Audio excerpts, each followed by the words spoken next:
Have you heard of the Geezer Bandit, an infamous bank robber who robbed 16 banks in San Diego from 2009 to 2011? He appears to be aged between 60 to 70 years old, but many believe he is wearing a well-made elderly man mask. What do you think?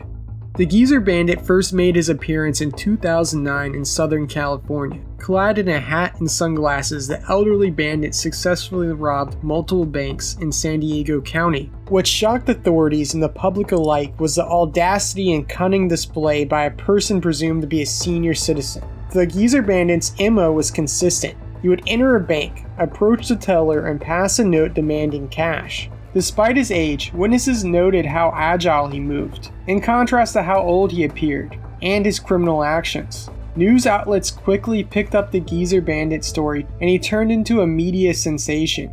The public was both fascinated and perplexed by the idea of a senior citizen engaging in a string of bank robberies. The coverage included surveillance footage, witness interviews, and analysis from crime experts trying to decipher the motive behind the crimes. You know what? I think I know the motive. Money. The public reaction was both a mix of concern and amusement and disbelief.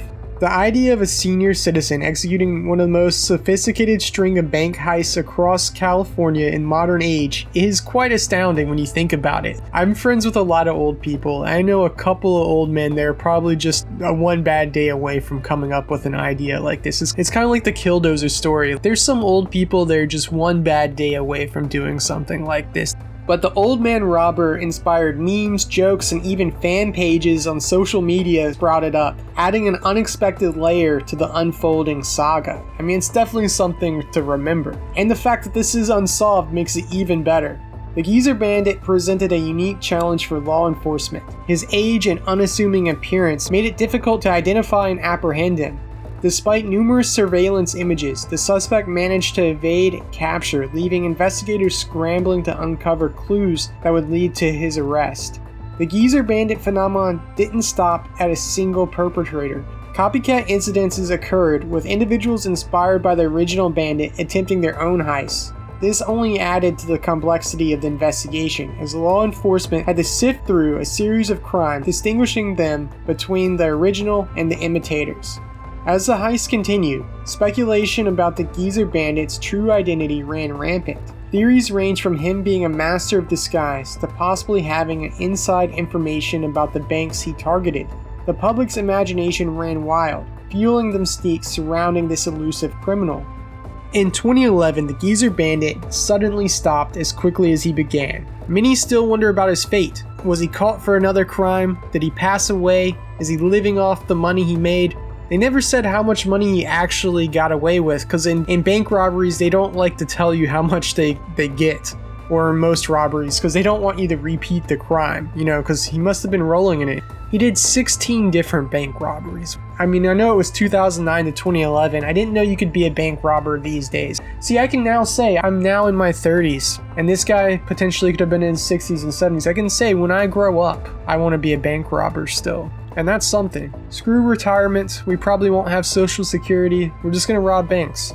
Banks rob from the people, so the people should rob from the banks. Have you seen bank fees that they charge? It's ridiculous how much money they make, and the fact that we have to use banks these days. Banks are theft. People talk about these days taxation stuff. I think banks are up there with it. I mean, who knows? Do you have any theories about who the Geezer Bandit was? I do think he was a young guy wearing a mask, but I would love the story if he was an older guy, because like I said, I've known old people that are really close to doing something like this, but I don't think they can move around and be as agile as he was in some of the footage that they have. Some of the pictures do look like a mask.